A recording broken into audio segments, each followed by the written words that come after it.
anarchy, philosophy. A freak like me just needs infinity.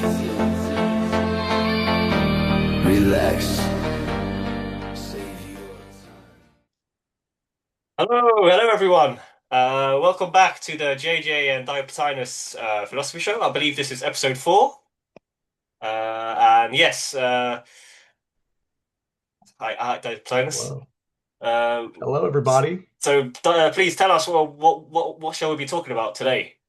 Today Dioplatonis? we are going to discuss the Journal of Integral Theory and Practice, specifically the AQAL, written in spring 2005, Volume 1, Number 1, by Ken Wilber.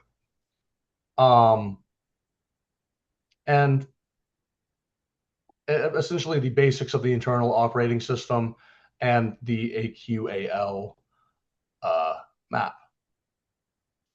So tell us a bit more about Ken Wilber, because I think you know him a bit more than me. I've heard whispers about him, heard whispers of his work, etc.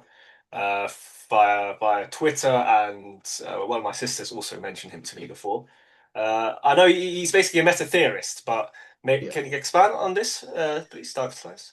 He is attempting to unify multiple systems from across uh, various fields of discipline, ranging from like Eastern mysticism and like philosophy towards Western Cartesian dualism, and integrating a large scale of perspectives integrally as one cohesive unit in a meta theory. And just so the audience understands, the prefix meta has multiple meanings, and it's something that uh, is highly complex to get into. But maybe we can do that in another episode too. Just the basics of the etymological structure of the word meta and what it operates with. That'd be another interesting episode. But integral theory is basically a ladder. It's a ladder that you climb yourself, and at the top is the integral, or the how would you put it? Like the sort of like historical unity of substance object dualism and other conflicting premises. So it's a non-dualist sort of uh, hierarchical tiering system where you drop off neuroses and pathologies as you go up from each level. Like, oh, no, that's an interesting perspective, definitely. So, um, yeah, my understanding. Please correct me if I'm wrong, but is this meta theory, this project of Ken Wilber's, is there a way to overcome the subject object division? I'm guessing this is just one part of it, but then there are many more layers to this theory, I Yes, assume. sir. Yeah, I don't know all the intricacies of the higher level stuff myself.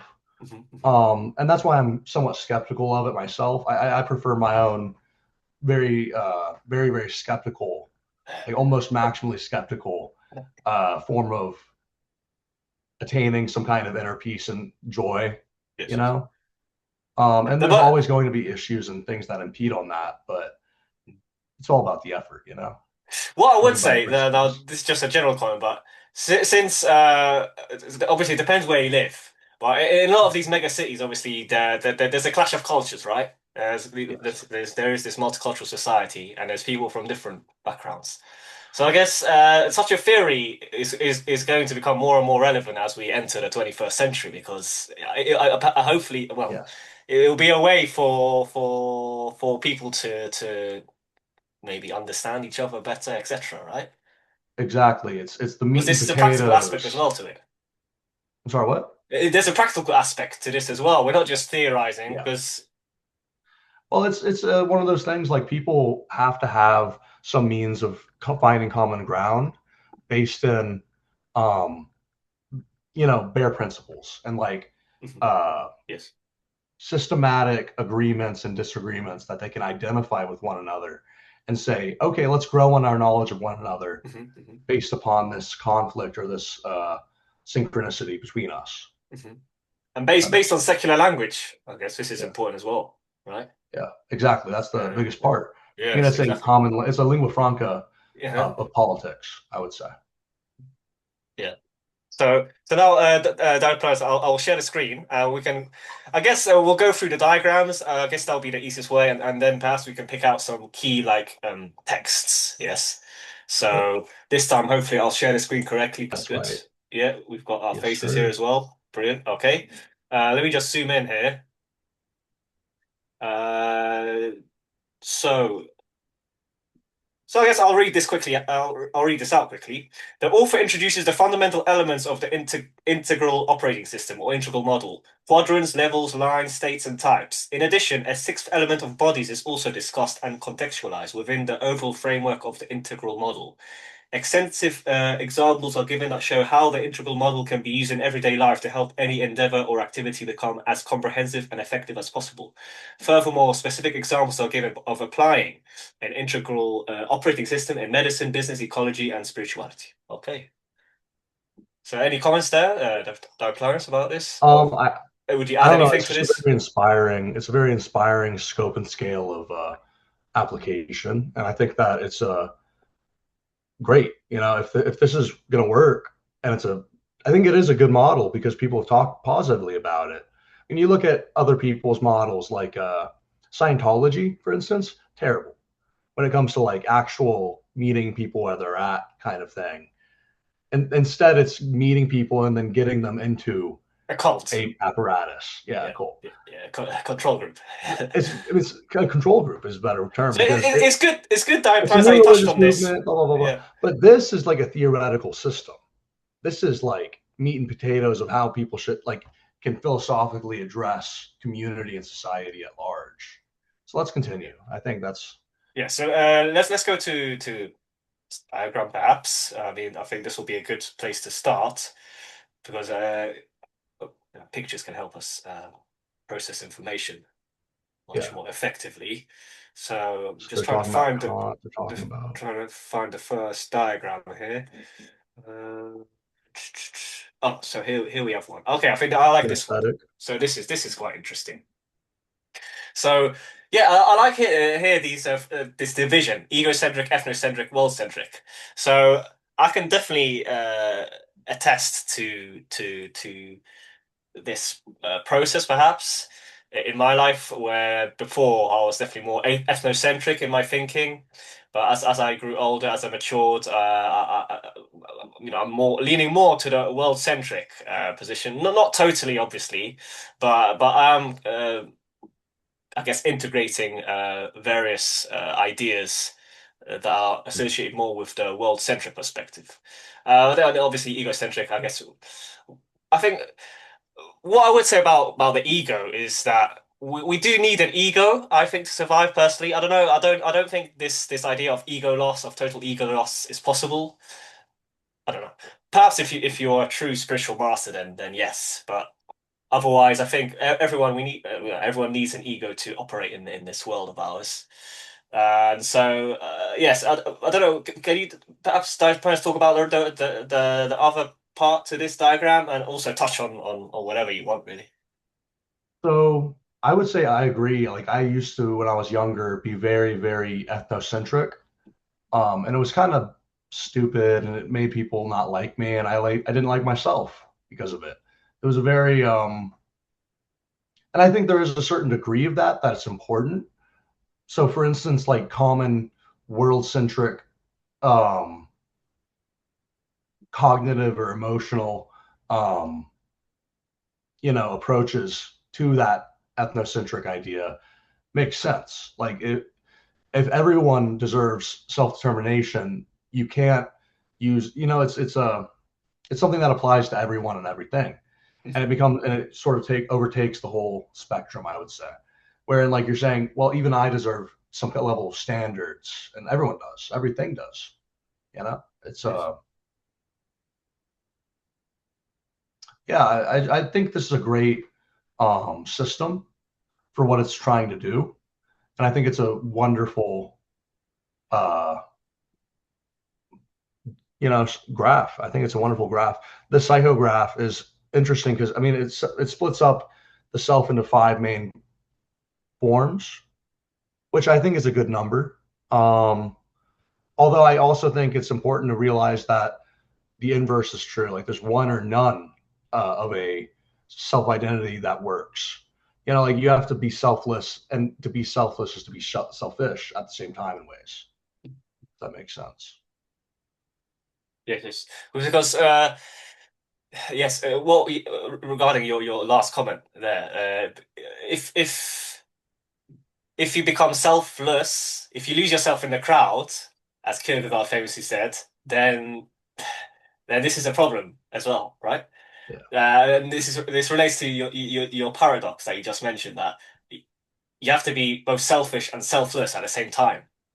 Well, yeah, because who Yes, decides that? I mean, that may be something that the divine or like just natural laws decides, and there's no way for us to actually non-arbitrarily decide which is which, if that makes sense. Because people enjoy helping each other. yes. Is that Yes, selfish or is that selfless? Who cares? yes. It's Yeah. a very wise, line of questioning though, to try to figure out. Reminds me of Plato. Yeah. Is it sorry? What was your last comment? I didn't quite hear. Reminds me of Plato, like All right. the Republic. Yes. Yes. Yeah. I want to touch again on your previous point about ethnocentricity. So, uh, what I've noticed is that definitely some nations they're now not allowed to be ethnocentric in a healthy way, and I think ultimately this causes problems. We need to allow, for example, well, I can talk about English, yes, because I was born in London, etc. And I grew up in England, and I've definitely noticed this process where English culture is denigrated. It's not allowed to assert itself. And I think this is a dangerous process because it leads to frustration, yes, and then this frustration can escalate and it can spill over unnecessarily. So I don't know. This is my interpretation. Uh, but yes, going back now to these parts here, I want to talk more about the kind of cognitive, emotional, kinesthetic, and interpersonal, moral, and self-identity. How do these relate to these three main worldviews type of times? So world-centric, ethnocentric, egocentric. Because I'm not quite sure at the moment. Maybe you know Let me more get about into this. I don't know about that as much. Okay. So to be integrally developed does not mean that you have to excel in all the known intelligences or that all of your lines have to be at least at level 3. So I mean it's how would you put it? There's certain levels, like people have certain goals for themselves. And I think if they try to do something unrealistically based on what they're already at, they're not meeting themselves where they're at.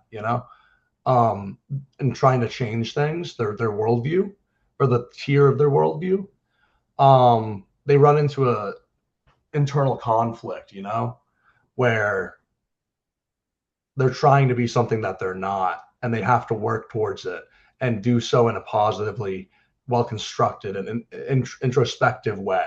So I think people like throughout periods of their life, they go through periods where they're more introspective and more self analyzing and less, and you know Yes. but I think this whole graph kind of relates to introspection and integration, uh like integration development. Yes. you know Let's move on though. Let's move on to the next graph now. So can just not that's relevant. Goes into some of the spirituality Yeah. stuff that Yeah. in that middle part that we're skipping. I mean, that's really an interesting, fascinating stuff. Yeah, I've noticed that point. It talks about Western mysticism, right? And how Yeah, it's similar to Eastern mysticism, etc. yeah. It's I think that would be like a perennialist sort of perspective that he has. Yes. Oh, I You like know, this one. So I like this. Yes. So this is an interesting quadrant. I think we should Okay. talk about this, but we can't really see it properly, unfortunately. But Yeah, it's kind of it's a bit blurry. But oh no, let me zoom out. I'm gonna keep it like this. Uh, so yeah. Here I'd like to talk about the we section, culture and worldview. So yes, I've definitely noticed this. Many other thinkers highlighted that in the modern era, this scientific rational view was dominant, and it led to crises. Right, it subsequently led to a crisis because the world was demystified because of this worldview, and we could argue that this demystification caused the First World War, the Second World War, possibly to a degree, yes, and communism, etc., Soviet Union. Now we're kind of over this period, right?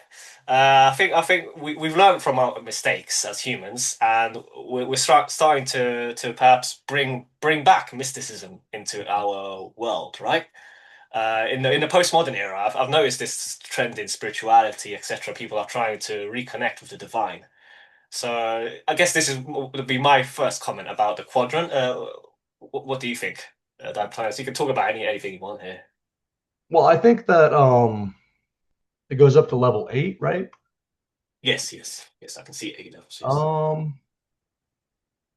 Yeah, that's fascinating. I think it's kind of missing certain levels of for instance, I feel like with the scientific rationalist perspective, I think when it fails, when it misfires, that's going to lead to a rapid um neo-archaic sort of culture and world as we see it.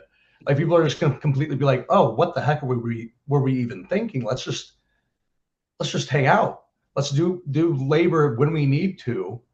And it'll all like it's like the idealized vision of you know communism that Marx had, but it's because people are all coming to the center and they're centering themselves while also understanding the extremity and it, living with it.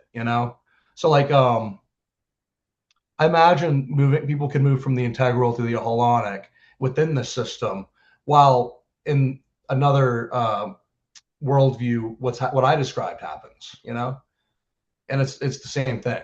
It's So just yeah, two appears thoughts different on came into paper. my mind. Firstly, what does the word holonic actually mean? Because I don't know Let's exactly. look it up. Is this kind of a futurist AI kind of world? Is this what Ken Wilber means? And then my second thought was about archaeofuturism. So I know this is a new worldview that's popping up that tries to combine the extremities of the AI revolution and all this new technology, biotechnology, bioengineering, etc., Yeah, with an archaic worldview based on primitivism, right? Based on being I tied to would the even say land, based it's on being yeah, farmer life, etc. yeah. But the question is that truly primitive? Like, what is Oh no! Oh how yes, do that's the wrong word, perhaps. Just well, no, I'm not saying it's the wrong word because that's the best word that you have and it works just fine, you know? Because by our modern standards, doing what we're doing, that is primitive. yes. But you can hybridize the quote unquote primitive, which was really more advanced in terms of like living within nature and as part of nature.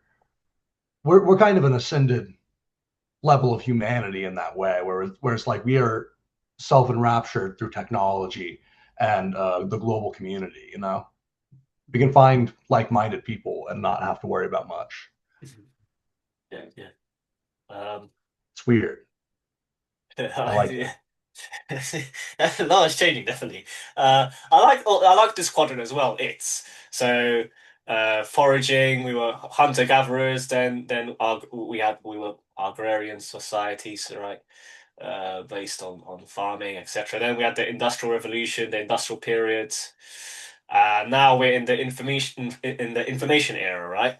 And I guess we're all kind of being slowly sucked in into this cyberspace.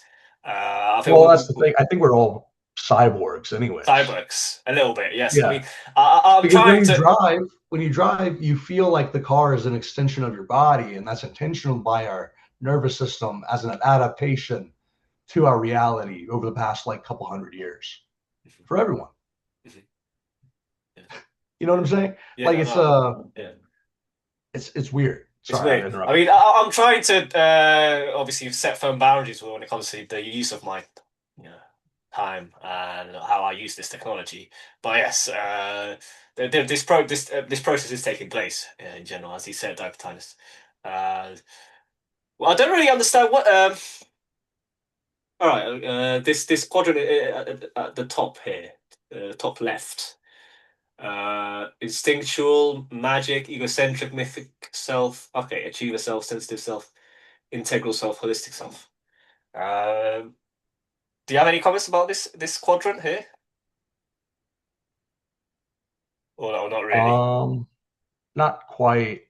I mean, it's a. I think we could go into it for the viewers if they'd like, though. Mhm. Yeah, because Can you personally, feel I it? don't see. I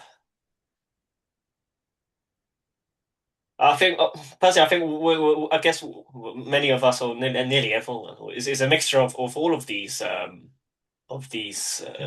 selves. Yes, I I think, but maybe I'm wrong. I don't know. I would not disagree with that, but I also think it's one of those things where people at specific portions of their life and in specific situations will find themselves at each level of this, and it's yeah,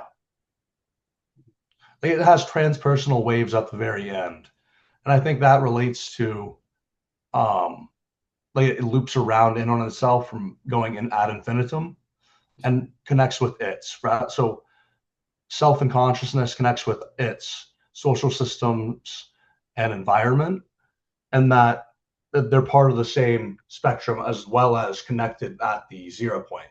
You know what I'm saying? Mhm. Yes, roughly. I do.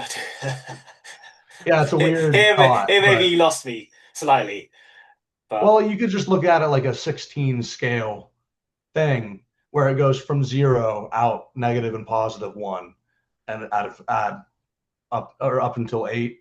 And then you could also look at it as 8 connects to level 1, and it just loops around like a circle. It doesn't have to be infinite, I see, I see. you know? Yes. No, I understand that point.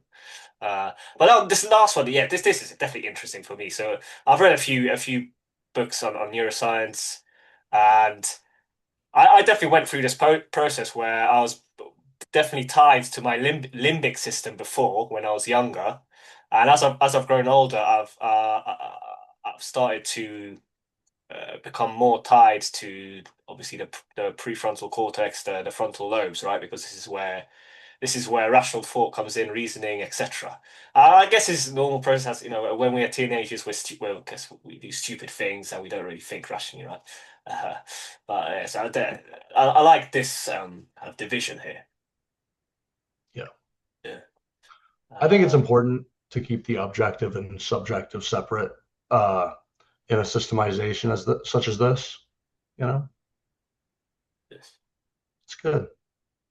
I think there's still one more. Yeah. Oh, there Yeah. it is. Here it is. So equal now. To be honest, I don't really. Okay. Oh, okay. Spirit, mind, body. Yes. Me, us, all of Spirit, us. mind, body, gross, Group, nation, global. global, causal, subtle, gross. Okay. Yes. I mean, this is just a illustration of what he's already been talking about in Yeah. this. Yeah. You don't really have to cover So that, right? just another. Yeah. Uh, I mean, yeah. It's like a first person perspective. It's like a bird's eye view of you, is what that graph was from like a integral perspective, if that makes sense. yes. So now at the beginning, Dioplatonis, you talked about Scientology. So now, do you have anything more to say about how this differs from Scientology? So Scientology is like a form of demonology, if that makes sense.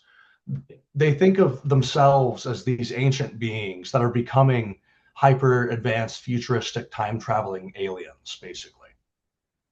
And that a long time ago, they were all trapped in a soul trap, a soul snare of sorts. And everyone was. And that this dude Xenu blew everyone up and brainwashed us into a fake history. Crazy shit. Funny. It's one of those things that's like, okay, so now I know what Nietzsche was talking about with the death of God. But that's like OT3, you learn that at. But OT7, which is the highest level there is now, you basically become an omnipotent God. But in reality, a lot of them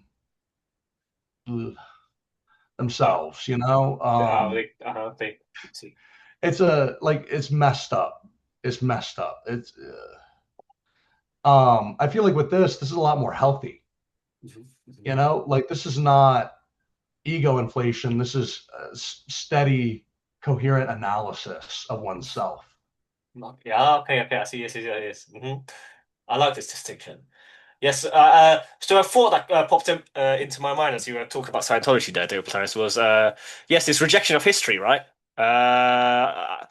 I find this strange. I think history is important. We can't reject history. These crazy conspiracy theories that reject all of history, that say history is fake or it's all fake and everything. Look, I understand history is distorted. I do agree, but the past is important. It happened. Things happened. Events happened. Exactly. It's not like this was an illusion or nothing happened in the past. I mean, this is nonsense, right? This is, So I definitely agree there with you. And Scientology, I've heard dodgy things about Scientology. You know, Tom Cruise, he's a Scientologist, right? I think. Yeah, he is. But I actually like Tom Cruise. I like him as an actor. There's a few of them. Some of them are in jail or prison right now. Some are in jail and prison because they broke the law. Oh, what law did they break? Oh, let me look it up. I'll stop sharing this now anyway, because we've finished with that document. Yeah, we can get rid of that. So I mean, in Eyes Wide Shut, in this film by Stanley Kubrick, is this secret society? David Miscavige, the leader of Scientology, is fighting multiple major civil lawsuits from former members. Specifically Sea Org, saying, yeah, no, y'all are a criminal enterprise that's like racketeering and like trafficking people. Like it's a RICO case. Who's this guy? David Miscavige. Do you not know about David Miscavige's wife? Is he the founder? The founder. Oh no. He's the heir. He's the heir. Okay, I see. Okay. Danny Masterson was convicted on charges of rape and sentenced to 30 years in prison, a former member in 2003. And then L. Ron Hubbard, he has lots of fraud allegations. Oh, L. Ron Hubbard, yeah, he founded Scientology. Yes, L. Ron Hubbard. Let's not get into that because that would really, if they're watching this, they would probably hate us even more than they already would if we were to talk about L. Ron Hubbard. We can leave it for another video. Yeah.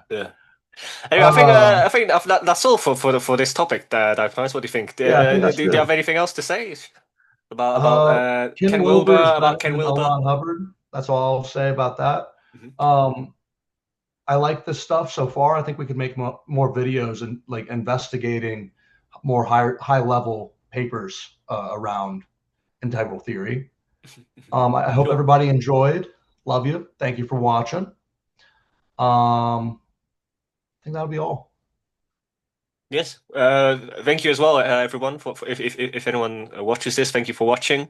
I hope you found the video interesting. And yes, it was great. It's great to speak to Dioplatonis again and to cover these issues. And hopefully we'll return to this topic in the future. Definitely. All right. Thank you. Thank you.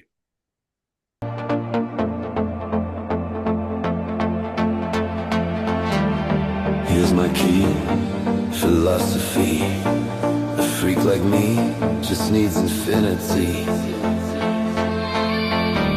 Relax.